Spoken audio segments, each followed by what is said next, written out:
ख्वाजा आसिफ, इसने इतना झूठ बोला कि हमारा दिल खराब होने लगा कि तो हम बेवकूफ़ बना रहे हो कि आवाम को बना रहे हो।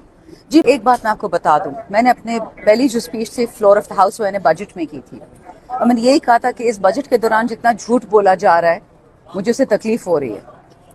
और वही हुआ जो मैंने बजट, ये लोग झूठ बोल रहे थे, वही हुआ कि आवाम को उन लोगों ने बर्बाद कर दिया बजट के बाद। आज फिर वही काम हुआ है। उस कुरान के नीचे खड़े होके लॉ मिनिस्टर और ये जो है हमेशा इनका जो हादसाती चोर नहीं है, क्या नाम है इसका, ख्वाजा आसिफ, इसने इतना झूठ बोला कि हमारा दिल खराब होने लगा कि तो हम बेवकूफ़ बना रहे हो कि आवाम को बना रहे हो। जी 25 करोड़ की आवाम के लिए किया। अच्छा, ये जो आप हेबियस कॉर्पस की ताकत लेना चाहते हैं हाई कोर्ट से, ये आप जो जज बदलना चाह रहे हैं हाई कोर्ट के, कि केपी वाला बलोचिस्तान में जाएगा, बलोचिस्तान वाला सिंध में जाएगा, क्यों जाएगा? आप लोग मतलब अदालत के हाथ पैर तोड़ रहे हो। एक दफा अदालत गई, पुलिस भी गई, पुलिस के भाई उसके बाद रहता कि अगर पुलिस चली गई, फिर एयरफोर्स है, नेवी और फौज है, ये जो उनको ऑर्डर देता है काम करने के, अल्लाह उनको अक्ल दे, अल्लाह उनको जहन दे, अल्लाह उन बस बोलने के लिए पूरे हैं। ट्वीट कर लो जी, सोशल मीडिया कर लो जी, प्रेस कॉन्फ्रेंस कर लो, लेकिन ये अक्ल नहीं है कि वतन के लिए क्या करना है। 3 दिन हम यहाँ बैठे रहे इस बिल के लिए, सैटरडे संडे मंडे, ये तीसरा हफ्ता खत्म हो गया हमारे सेशन का, चौथा हफ्ता स्टार्ट हो गया। 6.5 करोड़ रुपए डेली लगता है इस सेशन का। क्या किया हमने? भीख इसकी भीख उसकी, भीख इसकी भीख उसकी। हमारे बंदे उठा लिए गए, 5 हमारे एमएनएज अभी भी गायब है, सुना कि पंजाब हाउस में उनको असेल किया हुआ है। तरीका ये था ये कोई? मतलब पहले बलोचिस्तान में, पाटा फाटा में, साउथ पंजाब में, नॉर्दर्न सिंध में, एजेके और जीबी में लोग गायब हो जाते थे। 17 साल लोग नहीं मिलते थे, उनकी कब्रें माइंड रो रही होती कि कब्र तो दिखा दो, कोई दुआ तो बच्चे के लिए कर लें। अब नेशनल असेंबली से लोगों को उठा रहे हैं। खुदा का खौफ करिए, स्पीकर ना होता इस असेंबली पे अटैक हो जाता कि आप कर क्या रहे हैं। जो रिश्तेदार आ रहे थे वो इतने जले हुए थे। सलूट है इनको, अयाज सादिक साहब को, उन्होंने जिस तरह जमहूरियत का साथ दिया, जिस तरीके से उन्होंने इज्जत रखी है, लाज रखी है इस असेंबली की, वरना कसम खुदा की किसी ने यहाँ नहीं बचना था जितना लोग गुस्से में थे। मैम, पाकिस्तान पीपल्स पार्टी के किरदार के क्या कहेंगी? बलावल भुट्टो ये मुझे बता दें, मैं शर्म से मर चुकी हूँ इस एट दिस पॉइंट।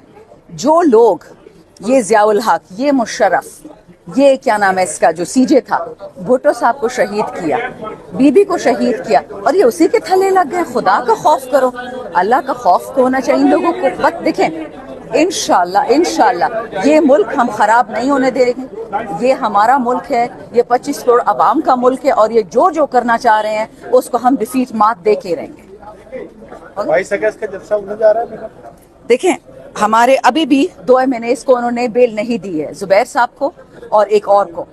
आप मुझे पता है उसका गुनाह क्या था? ये लोग, मुझे तो शक है कि 22 तक ये और जितनों को उठा सकते उठाएंगे, घरों से भी उठाएंगे, क्योंकि इनको इतना खौफ लगा हुआ है, इतनी जान इनकी निकली हुई है संजानी के जलसे के बाद। ये कोई ना कोई बहाने से कोशिश करेंगे कि या डिले हो, या परमिशन ना मिले, या वहाँ पानी डाल देंगे रात को, कुछ ना कुछ ये करेंगे। ये अच्छे लोग नहीं, अल्लाह माफी दे, बहुत बुरे लोग हैं। शानदाना साहबा, ये बताइएगा जो कॉन्स्टिट्यूशनल अमेंडमेंट आ रही है, तो इस हवाले से आपके कितने एमएनएज आपसे राब्ते में नहीं? भाई, एक कॉन्स्टिट्यूशनल अमेंडमेंट हो ना तो बात करो, 56 आ रही हैं, 56 कॉन्स्टिट्यूशनल अमेंडमेंट। मौलाना फजलुर रहमान ने एक बात उनसे कही कि अगर आपने आईनी कागज बदलना है, आपको इतनी जल्दी क्या है कि 24 घंटे में आइन को बदलना है? 77 साल में तो नहीं बदला, अभी आपको याद आ गया?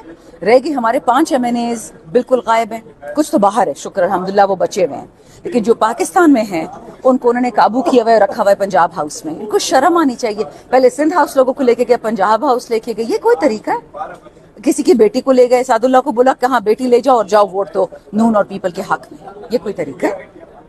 बट डोंट वरी, इन्होंने लोगों को इतना सख्त कर दिया। हम सारे बड़े मम्मी डैडी थे, ये कैद और सोबते या जुल्म बलूचिस्तान या जो मैंने आपको बताया पसमानदा इलाके थे, उन्होंने ये तकालीफें देखी थी कि ये जो एक्सटेंशन ग्रुप है ये सुप्रीम कोर्ट को तहलील करने जा रहा था, और जनरली जो अमूमी तौर पे वकला है वो कभी भी इस कॉज के ऊपर कोई समझौता, कोई कॉम्प्रोमाइज नहीं करेंगे। और मेरा कौम को भी पैगाम है, बल्कि तमाम तबकात को, जिनमें सहाफ़ी हजरात में उनके भी बड़ी जमहूरी जदोजहद रही, निसार उस्मानी साहब थे, आपको पिछली अगर तारीख में मैं क्या इस वक्त मैंने जाना, और इस वक्त भी आपके बड़े दलेर लोग हैं, तो मैं समझती हूँ कि तमाम तबकात को इकट्ठा होना पड़ेगा। लेकिन मेरी पूरी कौम से अपील है कि इस निज़ाम के खिलाफ, इस इस्तेसाल مال کے خلاف, اس مہنگائی, بے روزگاری, اپنے بچوں کے مستقبل کے خلاف نکلے, کیونکہ یہ دھرتی ہماری دھرتی ہے اور ہمارا اس میں خون ہے اس دھرتی کے اندر. یہ پتہ نہیں یہ جرنیلوں کا تو مجھے سمجھ نہیں آتی, اور جو سیاسی اشرفیہ ہے کہ یہاں سے لوٹ مار کر کے سب کچھ ان کا باہر ہے, اور پتہ نہیں کن طاقتوں کے اوپر انہوں نے پاکستانی قوم کو یرغمال بنایا ہوا ہے. تو ہمیں اصل آزادی کے لیے جو پاکستان کی انٹرنل ہماری لڑائی باہر کسی سے ہے ہی نہیں, ہماری تو اپنے اس نظام سے لڑائی ہے. ایکسٹینشن مافیا نے بہت نقصان پہنچایا ہے, اور ایکسٹینشن کا کوئی کانسیپٹ نہیں ہونا چاہیے. اس سے ادارے کمزور ہوتے ہیں, چاہے جوڈیشری ہو, چاہے فوج ہو, یا کوئی بھی ادارہ ہو. تو میں اس کی شدید مخالفت ہمیشہ کی ہے اور میں آج بھی کرتی ہوں. ایکسٹینشن سے بے دلی پھیلتی ہے. جو لوگ میرٹ کے اوپر جن کی باری ہے ان کو موقع ملنا چاہیے. وہ ڈرافٹ ان کو ملا کہیں سے, ان کو حکم نامہ آیا اور یہ پارلیمان میں لے آئے. اور مجھے بڑا افسوس ہے کہ جس طرح پارلیمنٹ کی تذلیل کی جا رہی ہے, عوام کا سب سے بڑا ایک مقدس ایک ادارہ ہے, جس طرح اس کو پامال کیا جا رہا ہے.